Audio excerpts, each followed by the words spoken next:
আসসালামু আলাইকুম সবাইকে। কেমন আছেন সবাই? তো আজকে আমরা আমাদের বেবি কোটের ক্রোশেট বেবি কোটের ফার্স্ট টিউটোরিয়ালে চলে এসেছি। প্রথমে আমি দেখাতে চাই, এই যে আমি মিল্ক কটনের থ্রি প্লাই যে উলটা সেটা নিয়ে নিয়েছি, এটা থ্রি প্লাই উল। এরপর আমি 4.5 মিলিমিটার হুক দিয়ে কাজ করব।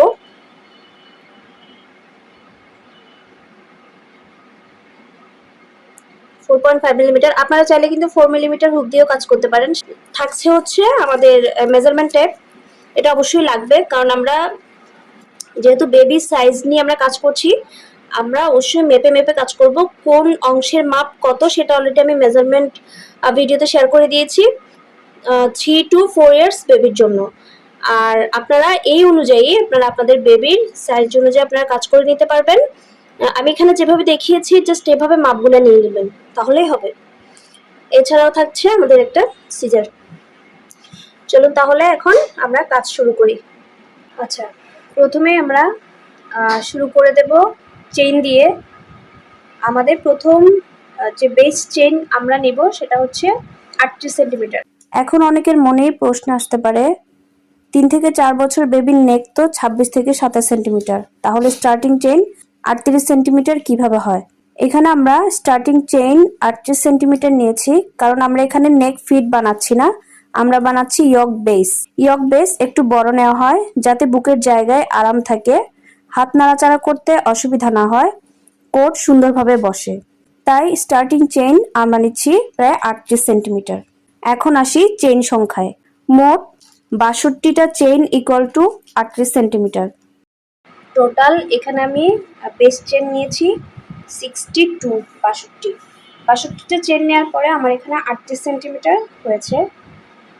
এই যে এখান থেকে 38 সেন্টিমিটার হয়েছে।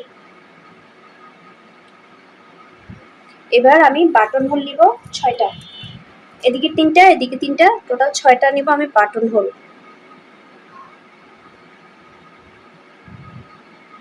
1 2 3 4 5 6। আচ্ছা, চেনগুলো কিন্তু আমি খুব টাইটও করব না, আবার খুব ঢিলো করব না, এমনভাবে করব যাতে কাজটা একদম সুন্দর স্মুথ হয়। এই চেনের উপর কিন্তু আমাদের কাজটা ডিপেন্ড করে। এবার এই 68 চেনকে আমরা কিভাবে ইয়কে মানে ইয়কের বেসটা কিভাবে দিব সেটা আমরা একবার দেখি, কিভাবে আমাদের গলাটা হবে সেটা একবার দেখি আমরা। এই যে এখানে আমি এটা এঁকে আপনাদের সুবিধার জন্য আমি এটা এখানে এঁকে নিয়েছি। এখানে টোটাল চেইন হচ্ছে 38 সেন্টিমিটার। আমি আবার একবার বুঝিয়ে দিচ্ছি, টোটাল চেইন হচ্ছে আমাদের 38 সেন্টিমিটার। 38 সেন্টিমিটারে আমরা চেইন পাই 62। এটা হচ্ছে চেইন, এটা হচ্ছে আমাদের চেইন 62 চেইন। এবার 62 চেইনকে আমি কিভাবে ভাগ করেছি দেখেন। এটা হচ্ছে আমাদের ব্যাক পার্ট 18, এটা হচ্ছে আমাদের সাইডে আমাদের যেই হাতাগুলো বের হবে, মানে স্লিভ বের হবে এই দুই দিক থেকে 12 সামনে রেখেছি, ফ্রন্ট পার্টে রেখেছি। ফ্রন্ট পার্টকে আমরা দুই ভাগে ভাগ করেছি যেহেতু আমাদের মাঝখানে খোলা হবে, এবং সেটার জন্য আমরা বাটন হোলও রেখেছি। আমাদের ফ্রন্ট পার্টের জন্য 8 করে রেখেছি আমরা দুনো পাশে, এবং আমাদের এখানে যেই বাটন হোল থাকবে সেটার জন্য আমরা 3 করে রেখেছি, 3টা করে চেন রেখেছি আমরা। টোটাল এভাবে হচ্ছে আমরা পুরা আমাদের 38 সেন্টিমিটার 62 চেনকে আমরা এভাবে ভাগ করেছি।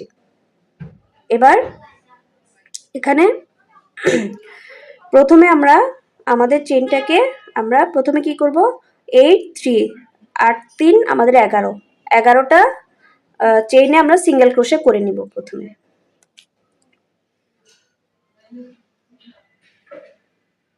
যে এখানে জন্য আমার আরো একটা চেন নিয়ে নিতে হবে, আরেকটা চেন নিলাম। এবার এখানে টোটাল 11টা আমরা সিঙ্গেল ক্রোশে করে নিব।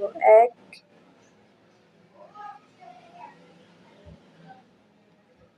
2 3 9 10 11। এই যে টোটাল আমি 11টা চেনে সিঙ্গেল ক্রোশে করে নিয়েছি। এর পরের চেনে আমরা টোটাল একই চেনে 3টা সিঙ্গেল ক্রোশে করব। 1 2 এবং 3। এটা আমাদের কি হলো? এটা হলো আমাদের ফার্স্ট 3টা হলো আমাদের বাটন হোল। বাটন হোলের জন্য যে ঘর 3টা রেখেছি সেটা। পরবর্তী 8টা হলো আমাদের ফ্রন্ট পার্ট এবং এখানে এটা কর্নার। এই কর্নারে আমরা 3টা সিঙ্গেল ক্রোশে করেছি। আমি স্টিচ মার্কার দিয়ে মার্ক করে দেব মাঝখানে চেনটা। এখানে যে 3টা চেন করেছি বোঝা যাচ্ছে? লাল কালার, তো লাল কালারটা ফোকাস পাচ্ছে না। এই যে 1 2 3, এই 3 নাম্বারের 2 নাম্বার সিঙ্গেল ক্রোশেতে আমি স্টিচ মার্কার দিয়ে মার্ক করে দিচ্ছি। তা না হলে কিন্তু নেক্সট আমাদের কাজ করতে অসুবিধা হবে। আমরা এরকম আমাদের কর্নারটা মার্ক করে দেব। এটা হচ্ছে আমাদের কর্নারটা আমরা মার্ক করে দেব। ঠিক আছে? এরপর আমরা কয়টা চেইনে সিঙ্গেল ক্রোশে করব? এই যে আমাদের এখানে এটা গেল, এই যে 3টা 8টা। এরপর এখানে একটা কর্নার হয়েছে, এখানে হচ্ছে এটা আমাদের কর্নার। এরপর আবার আমরা 12টা সিঙ্গেল ক্রোশে করে আরেকটা কর্নার করব। এই যে এখানে আমরা 12টা সিঙ্গেল ক্রোশে করব। আমাদের একটা কর্নার হয়ে গেছে। আমরা এখন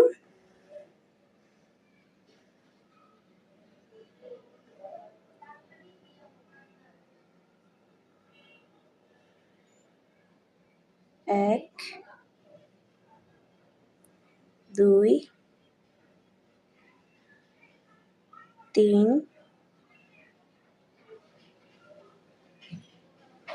4 9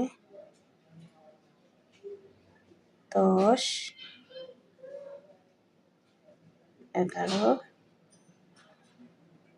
এবং 12। এই যে এখানে আমরা 12টা সিঙ্গেল ক্রোশে করে ফেলেছি। এটা হচ্ছে আমাদের সাইড, যে দিক থেকে আমরা আমাদের স্লিভগুলো বের করব, এটা হচ্ছে সেই সাইডটা। ঠিক আছে? এরপরের চেনে আমরা আবারও 3টা সিঙ্গেল ক্রোশে করব। একই চেনে আমরা আবারও 3টা সিঙ্গেল ক্রোশে করব। 1 2 3। এটা আমাদের আরেকটা কর্নার হলো। এটা একটা কর্নার হয়েছে। এবার আমরা আরেকটা কর্নার বের করেছি। এখানেও সেম আমি 2 নম্বর যে সিঙ্গেল ক্রোশেটা আছে সেটাতে মার্ক করে দেব স্টিচ মার্কার দিয়ে। এই যে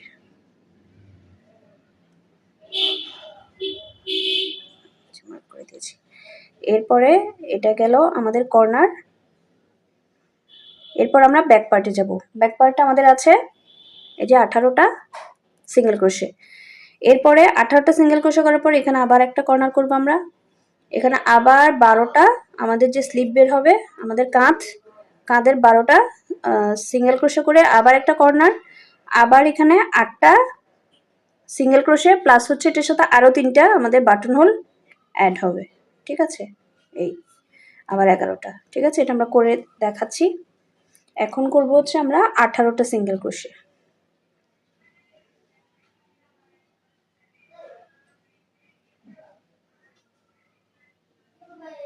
1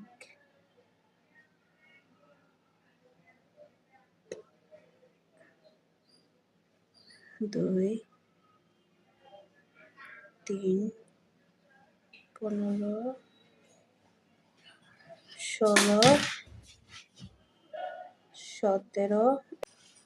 এখানে আমি টোটাল আমাদের ব্যাক পার্টটা হয়ে গেল। এখানে আমি টোটাল 18টা সিঙ্গেল ক্রোশে করেছি।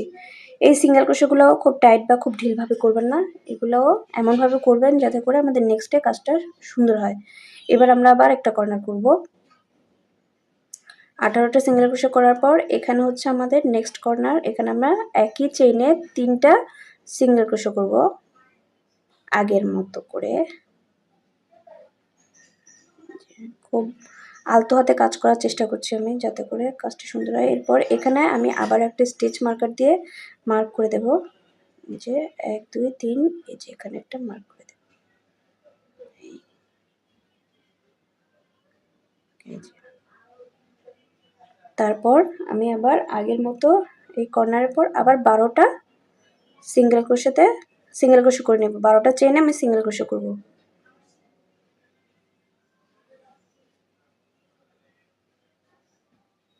1 2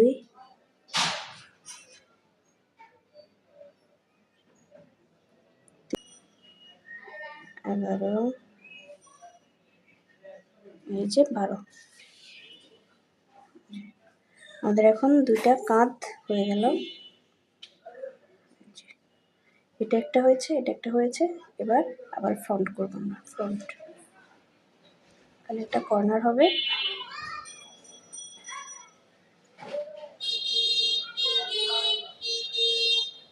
1 2 এই হলো 3।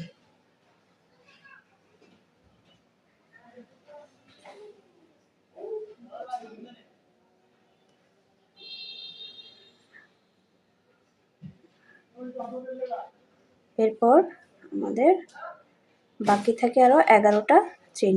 8টা হচ্ছে আমাদের ফ্রন্ট পার্ট আর 3টা হচ্ছে আমাদের বাটন হোল। আমাদের টোটাল আরো 11টা চেইন থাকে। 1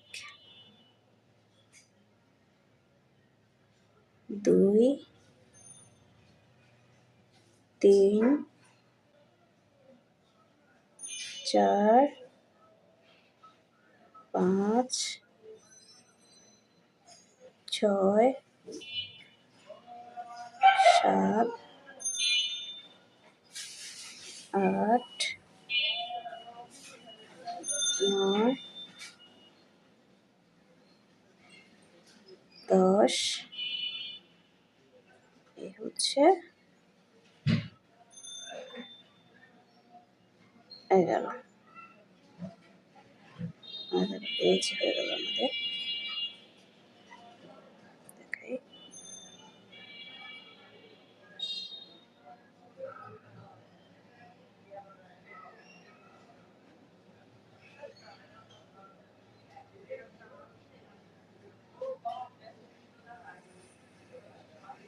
এই যে আমাদের এটা হয়ে গেল।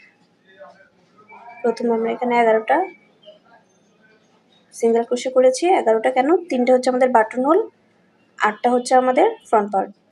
এরপর সাইড পার্ট হচ্ছে আমাদের 12টা সিঙ্গেল ক্রোশে। প্রত্যেকটা পার্ট করার পর পর আমাদের একটা একটা কর্নার করেছি আমরা। কর্নার আমরা 3টা করে সিঙ্গেল ক্রোশে করেছি। এরপর এখানে হচ্ছে 12টা সিঙ্গেল ক্রোশে, এরপর একটা কর্নার, এরপর এটা হচ্ছে আমাদের ব্যাক পার্ট। ব্যাক পার্টে হচ্ছে আমাদের 18টা সিঙ্গেল ক্রোশে, এরপর আবার একটা কর্নার, এখানে 3টা সিঙ্গেল ক্রোশে করেছি। এরপর আবার এটা আমাদের সাইড পার্ট 12টা, আবার এখানে কর্নার করেছি, আবার এখানে 11টা সিঙ্গেল ক্রোশে। এটা আমাদের বেসটা, আমরা ইয়কের যে বেসটা সেটা আমরা রেডি করে নিয়েছি। তো আজকে এখানে শেষ করব। এটা আপনারা করার পর অবশ্যই আমার সাথে শেয়ার করবেন আপনাদের কার কত মাপ এসেছে, কে কতটা চেইন দিয়ে করছেন। আর এখানে চেষ্টা করবেন এটা অবশ্যই এই যে এই চেইনটা জোড় সংখ্যা নিতে। এটা সবসময় চেষ্টা করবেন জোড় সংখ্যা নিতে, তাহলে কিন্তু এই ভাগগুলা করলে একদম ঠিকঠাক মতো হয়। বেজোড় সংখ্যা নিলে কিন্তু এটা ঠিকঠাক মতো আসবে না, এক সাইডে বা যে কোনো এক সাইডে হয়তো বা কম আসবে, একটা চেইন কমে যাবে। সেজন্য চেষ্টা করবেন এটা জোড় সংখ্যা নিতে। ঠিক আছে, এটা হচ্ছে আমাদের ব্যাক পার্ট, এটা হচ্ছে ব্যাক পার্ট, এটা হচ্ছে সাইড পার্ট, আর এটা হচ্ছে আমাদের ফ্রন্ট পার্ট।